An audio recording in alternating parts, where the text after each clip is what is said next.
It begins with the tree, or rather two trees at the center of the Garden of Eden. One was the tree of life, where the gift of life in abundance grew. The other, the tree of knowledge of good and evil, where wisdom could be found, and sorrow too. Our Creator had given Eve and me all that we needed, pure beauty and wonder, filled with food and water and sights unimaginable. One day, seeing how lonely I was, the Creator made a partner for me, bone of my bone and flesh of my flesh. And Eve and I would walk through the garden in the cool of the evening and delight in the great love of our Creator God.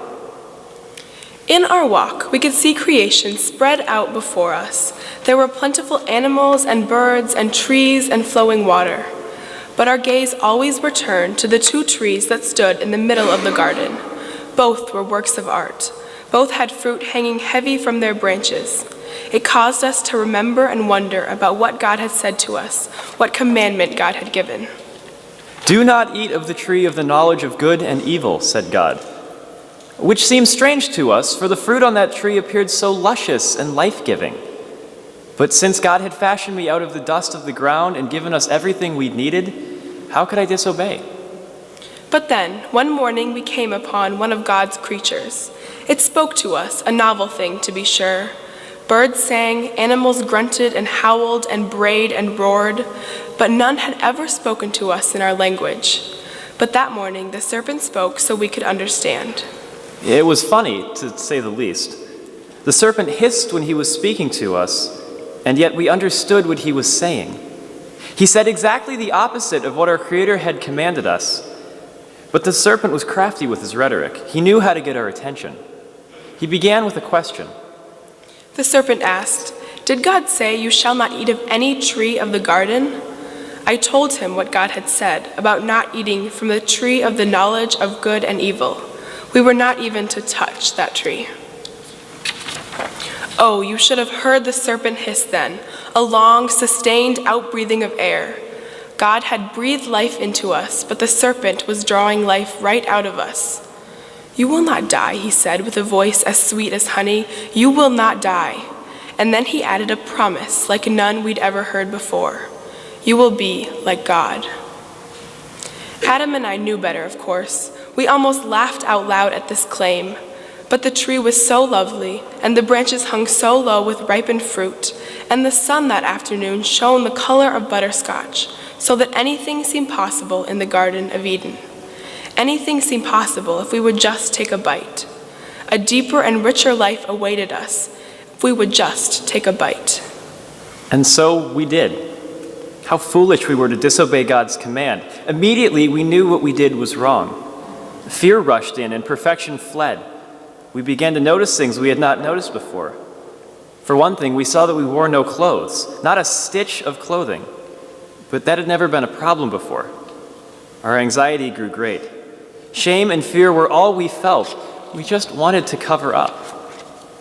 Fig leaves served as our clothes.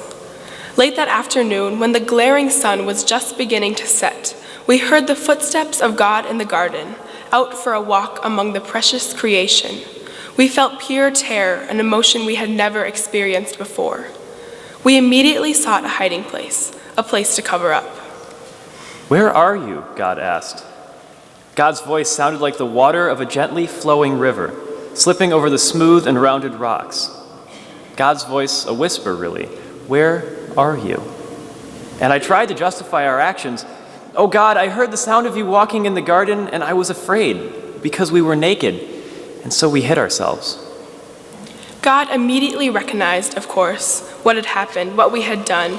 You could smell our disobedience in the air, our sin. It hung in the air as pungent as sulfur. God was angry then. God had every right to be. We tried to explain, but it was a pitiful attempt.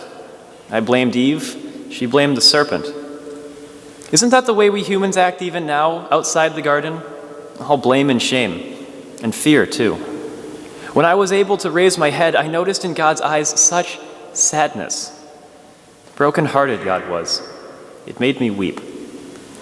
God made clothes for us, not out of those decaying fig leaves, but sturdy animal skins, garments that would last for the long journey ahead of us. God loves us, I remember thinking. God loves us to clothe our nakedness, to remove our shame.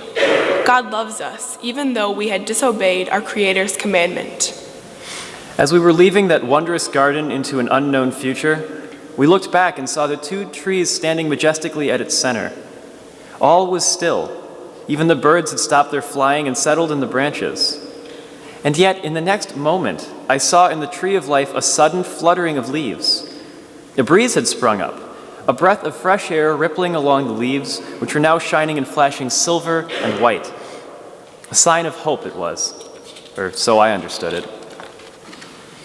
When we left the garden, we were leaving so much behind. But hope went with us. God went with us. Suffering and sinfulness and death, well, these we would meet in the days and years ahead. But never did we feel abandoned. Our Creator's love remained steadfast and true. It remained so all the way to the end.